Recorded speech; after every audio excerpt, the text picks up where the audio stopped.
Voting for the non-permanent UNSC seat has started, and India is expected to register a comfortable victory to get the non-permanent member for the 2021 term. India's victory is certain since it is the only candidate vying the lone seat from Asia Pacific category and being unanimously endorsed by 55-member Asia Pacific grouping.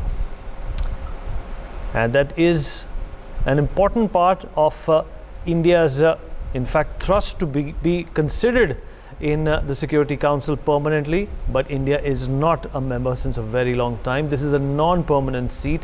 It is not like the permanent members. Let me welcome our panel for today. Joining me on the show is Joyita Basu, editor of the Sunday Guardian, Major Muhammad Ali Shah, defense and strategic expert, Deshwatam Nigam, foreign policy expert, is also with us on the program, and Sumit Peer, political analyst, also joins us on the program. Joyita, let me come to you first. Now, India has been vying for the permanent seat for the very longest time. We have had opportunities in the past, and on the same very platform, we have discussed that those opportunities were in fact squandered or sort of relinquished by leaders, in the past. And you know exactly what I'm talking about.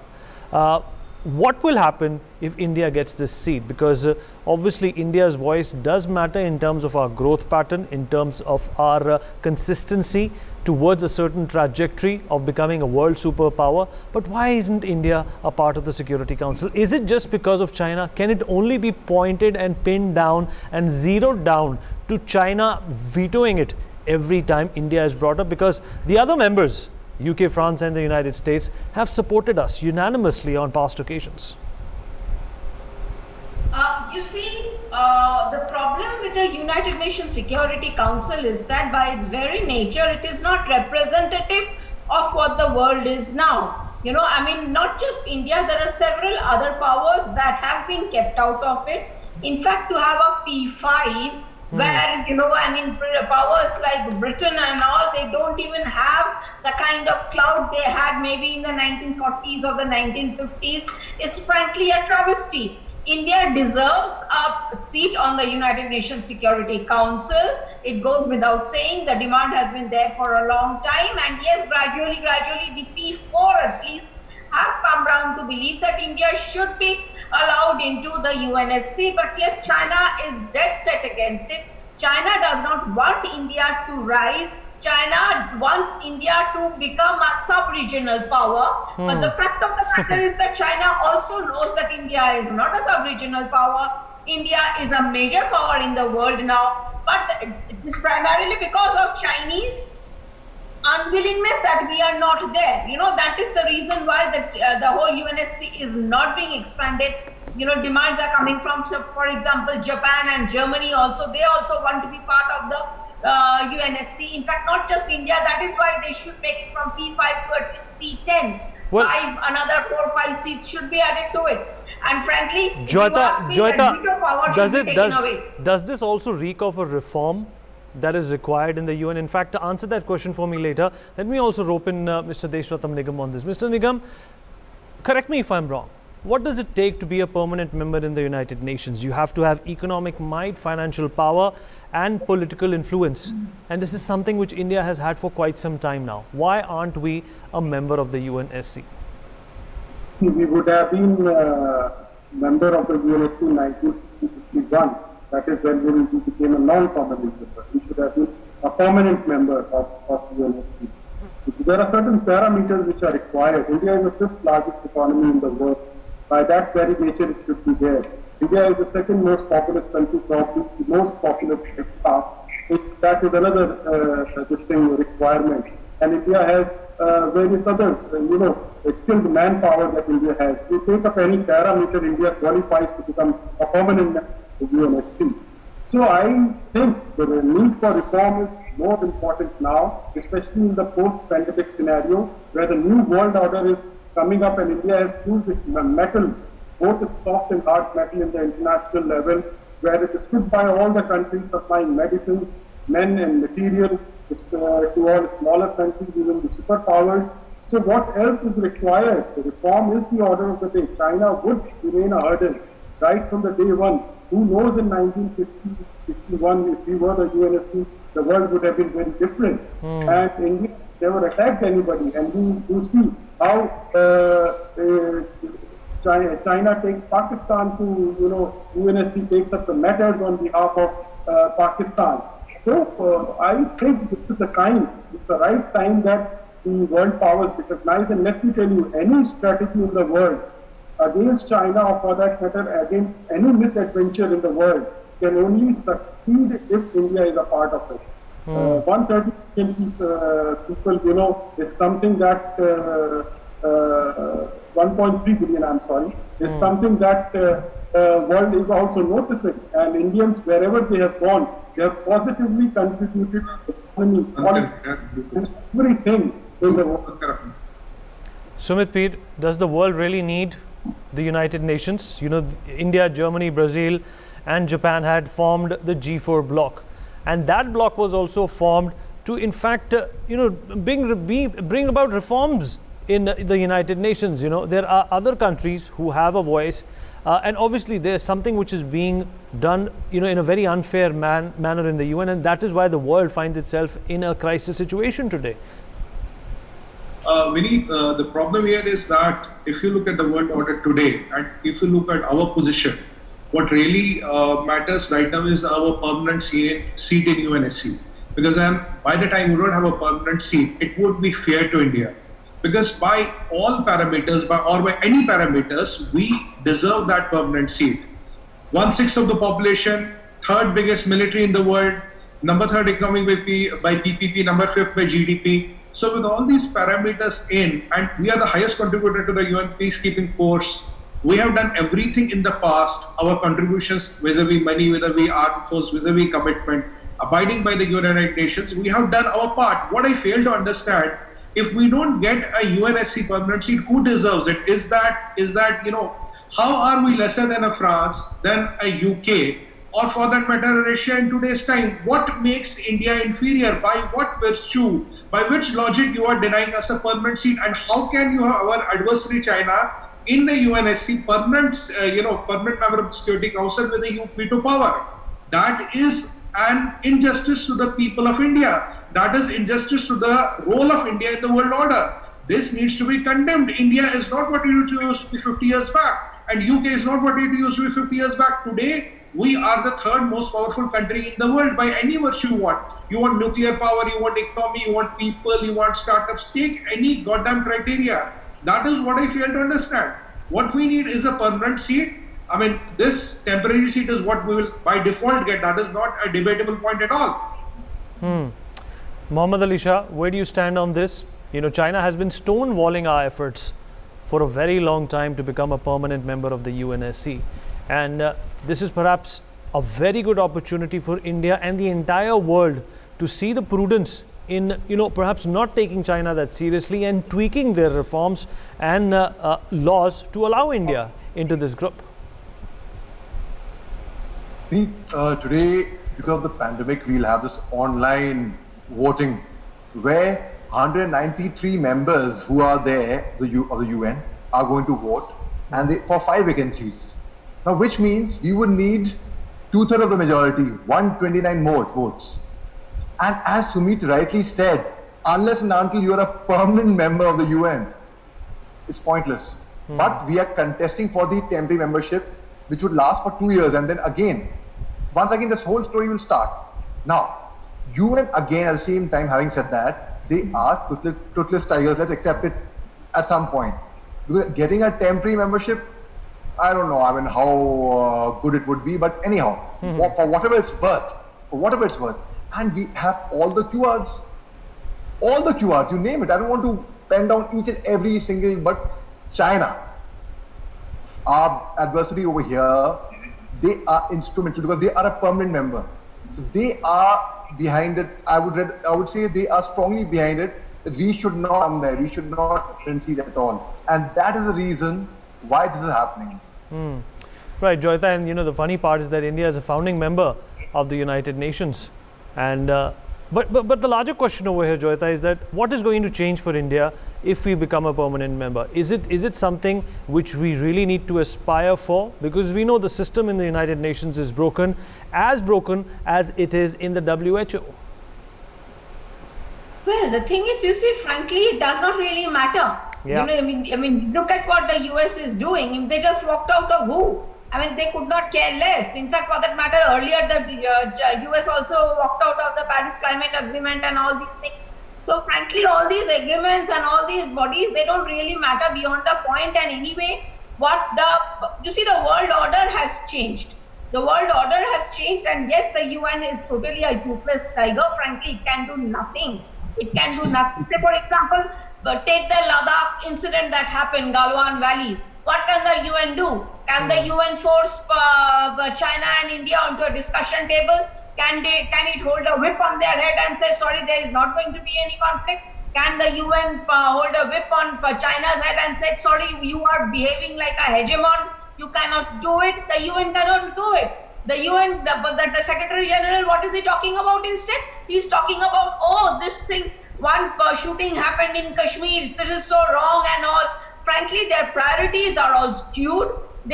And even if the UN is dissolved, it will not matter. What we should be now looking at is some kind of an Indo-Pacific arrangement. That is what everybody has been talking about, because for the new world order that has come into existence, the Bretton Woods world order is over. This is a new world order and we need to get into that. Mr. Nigam, you know, the seeds which were sowed, you know, decades ago, perhaps even by FDR, who repeatedly said after the Second World War that the four policemen, United Kingdom, the United States, Russia and China, will take care of the world. And perhaps that perception still lingers on and makes UN a conservative and an obsolete body. It has certainly become an obsolete body, and then the United States is also not taking interest in that body, and it's not even giving money to the United States now. And most of the contributors of financial contributors, they are not taking a lot of interest in the United Nations. That is why I think a concept like Quad can be a nucleus where United States, Japan, Australia, India can act as a nucleus, and others can, in an Indo-Pacific region, act as a nucleus, and then others can also join. And the new world order that has emerged, and that is rather emerging, is showing signs of where China is getting isolated. China is at one end of the spectrum and the rest of them are the other end. So this new world order, because of its economic might, India has, as Sumit has laid on those parameters. Those are absolutely essential parameters. France, where is France today? Germany, where is Germany today? Where is UK today? They may be good in one parameter, but India is consistently scoring very high on all the parameters. So you never know, a new world order arises, a new world body arises out of it. We just don't know in the next few years. These are very crucial times. In the United Nations, if people stop funding it, how does it going to work? It's going to slowly disintegrate. So this is the time where either United Nations reforms itself, India or some others, as Joyita Basu pointed out, becomes part of the permanent it becomes P8 or P9. Otherwise, I don't see a very bright future for United Nations. Sumit, unfortunately, unfortunately, does it even also boil down to the kind of contribution certain countries make, like Russia, United States, even Brazil for that matter? And since India has made the contribution that it think it's prudent enough, we have not been able to buy ourselves into UNSC. Is it come down to that? You see, Vinny, today it's not a question of what contributions have we made. Our contributions are top of the line. We are the highest contributors in US peacekeeping missions for last 40 years. Money-wise, we have been contributing well when it comes to human calamities, medicine. Like you look at the present crisis, we have sent hydroxychloroquine to 120 countries, and around 50 of countries have given it free of cost. When it comes to humanitarian help, India is by default number one. Now, my problem is today it's not a question of India. Today it is the question of UN as a world body. How can you ignore 1/6 of the humanity? third most powerful economy, third biggest military, highest contributor, right? Highest number of medicines are produced here. Now, if you look at your permanent 5 members, that is USA and China are at loggerheads. There's a friction between Europeans and Russians. Now, Russia, which is not half of our GDP, is a permanent member. By which virtue is UK better than us? Give me at least 5 criteria. By which virtue is France superior to India in today's time? Give me 5 criteria. Now, you have put our adversary like China who can block and veto us at any given point of time. Question is, Vineet, if UN wants to be relevant in today's time, you better get India. Else you are losing your power in the world. You will be nobody without India. हमें आपकी इतनी जरूरत नहीं है. The only point has been we have not been so much assertive. The time has to come and demand our pound of flesh. It is not what we request you, minded. This is what we deserve. This is what we command. We are not requesting for request. We are not demanding for respect. This is the respect and the place we command because of our current virtual standing, which is only going to increase within the years to come. Is UK going to take us over our economy? No. Is France going to take us over our economy? No. Is Russia going to take us over? No. So the third biggest economy in the TPP today is India. By GDP is number 5th. So why we are not getting it? My problem is, it is for UN to say, if you want to be relevant, let it be. In fact, we should give an ultimatum. In the next these many days and these many years, if you don't give us a permanent seat, sorry, we are not interested. Fly kite, we are not interested. And what is UN doing? How can UN back China's resolution on a global terrorist like Masood Azhar? What is UN got to do with there is one bullet fired in Kashmir, the hell breaks loose. Why are they silent on Ladakh? Why are they silent on Uyghur Muslims? Why are they silent on Tibet? There are so many things which are happening around India and UN is silent. Well, as a bullet is fired in Kashmir, the hell breaks loose. We have to call up this hypocrisy, Vineet. We had enough of this hypocrisy. It's a change India, it's a change world order, and we are demanding what we command. We are not requesting, we are not pleading, we are not goddamn begging you anything. Mohammad Ali Shah, what do you think works against India at the United Nations? And are those reasons valid enough for a country like India to be not a part of such an organization? Yes. And firstly, I'll answer two first. Yes, certainly is valid for India not part of this organization first. But still, if India wants to go ahead and get a membership for whatever it's worth, even a temporary membership, fine, okay, fine, I'm still with them. But again, having said that, I still reinstate that it's not actually worth it because it holds nothing. It means nothing. Coming back to your part one of the question, I will prove it right here. How China is obstructing India's path. 10th March 2019 at the UN meeting. When there was a UN meeting when it was being decided that Maulana Masood Azhar would be declared a global terrorist, China put its foot down. China put a stay over there. Yep. No, Masood Azhar would not be granted, not be termed as a global terrorist. Because China has got investments in Pakistan on the corridor over there. They have a lot at stake. So they obviously they will favor Pakistan. Now, it's proved, it took us months ultimately, months, for it to come back to ground zero, for it to be actually for Masood Azhar to be given the status of a global terrorist. So ultimately, it was but they put a stay over there. So China is basically just acting funny. It is dead, and I think we should, right now, my personal take is we should stop sending our troops to UN. Why should we treat our troops like cannon fodder and send them go there to die? What for? We are the largest contributors. And we take pride, with a lot of pride, we go there, wear a different beret and we are there for UN, we've been selected to go for a UN mission, alright. But the larger picture remains, what has UN done for us? You look at 1971 war, we captured 95,000 Pakistani soldiers who released with 43 orders later on. But Pakistan, they took 56 soldiers of our prisoners. Till today, they complain to the UN. But till today, no one has taken in the late 80s. Professor Bhutto had committed to Rajiv Gandhi that he look into this matter, but nothing happened. So if anyone can tell me one thing how you today when my Muslim friends ask me, "Bhai tum फौज में रह गए हो, कुछ कल कांड हुआ China Indo China border पे, can't the UN intervene? UN करेगा क्या? What has UN done? They have only हमारे काम में बाधा डाली है. When we are trying to do something constructive, they come and they oppose. Now, okay, give you another example. Look at Kalapani area, Nepal. China once again is acting funny over there. Nepal today, our closest ally, one of our best friends, unthinkable.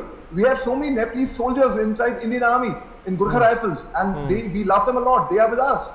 But the Prime Minister over there, Mr. Kepali, he doesn't have a firm hold in Nepal. So again, I would say China is behind all this. I'll give you a small thing, Madhavi. ये जो China में हुआ है, we lost 20 of our brats. यही चीज अगर पाकिस्तान में होती, we would have sent the Air Force by now. All hell would have broken loose by now. But now China is overambitious.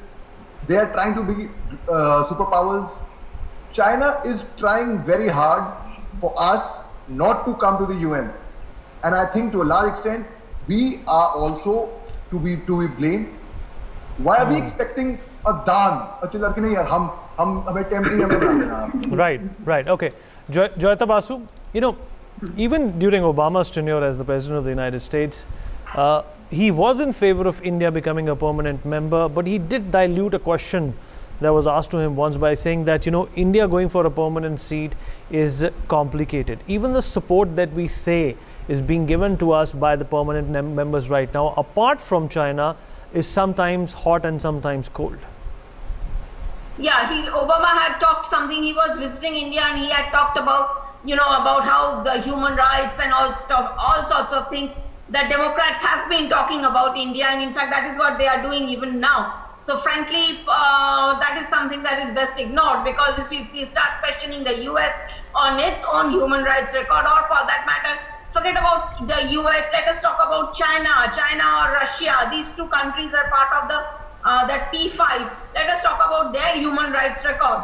Okay, but all those things are in the past. The US, especially under Trump and all, they have been pretty forthright about, India should be made a part of the UNSC. India, in fact, also should be part of that nuclear suppliers group.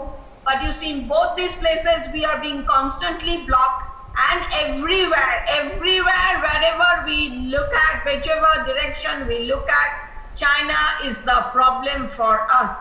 And the thing is, you see, one good thing that has happened is, you see, China, from being India's problem, it has become a global problem.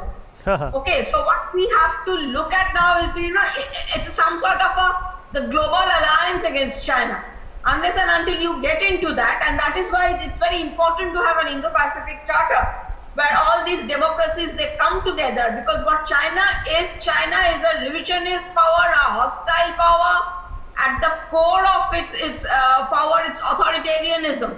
So with a power like that, I mean, you cannot take that sort of a power seriously, because it's ultimately at its heart, it's a hegemon.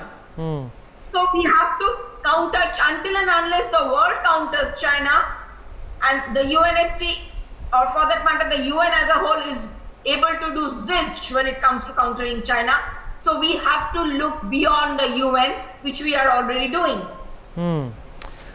Mr. Nigam, I guess the primary advantage of becoming a permanent member is that you can influence world events. Has the UN been able to influence any world events? Not lately. I think after Iraq war, nothing has been able to do, except sending peacekeeping here and there, where India is trying to contribute. Now let us see, when the UN was formed, these were the very powerful nations. They became self-appointed god of the planet. And now that order has changed. Nobody considers the god, whether it is UN, USA or China. They are not so powerful that they can, change the destiny of the world. Today they are all suffering, and an anti-China sentiment has built upon, as Joyita pointed out. And therefore, that new world order where South Korea, Japan, Taiwan can also come in, Germany, UK, India will be a nucleus. Let me tell you, in coming years, India would be a nucleus, because India's policies are such that they are not attacking in nature. So they don't want to occupy anybody's land as China does. putting countries in debt trap and then, blackmailing them and defeating their territory. So India can do its policies which are time tested since ages, if you take it right from the ancient times to the present times, Indian policy is not as an occupier. Nowhere it has been an occupier or trying to, go beat somebody. So that is where India can be a nucleus in the world order, whether without UN or with UN. Time will tell whether UN will be relevant or not. As of now, it is irrelevant, and India is, through its quiet diplomacy, let me tell you, India is not rhetorical. Okay. For more such videos, subscribe to the NewsX YouTube channel, hit the bell icon.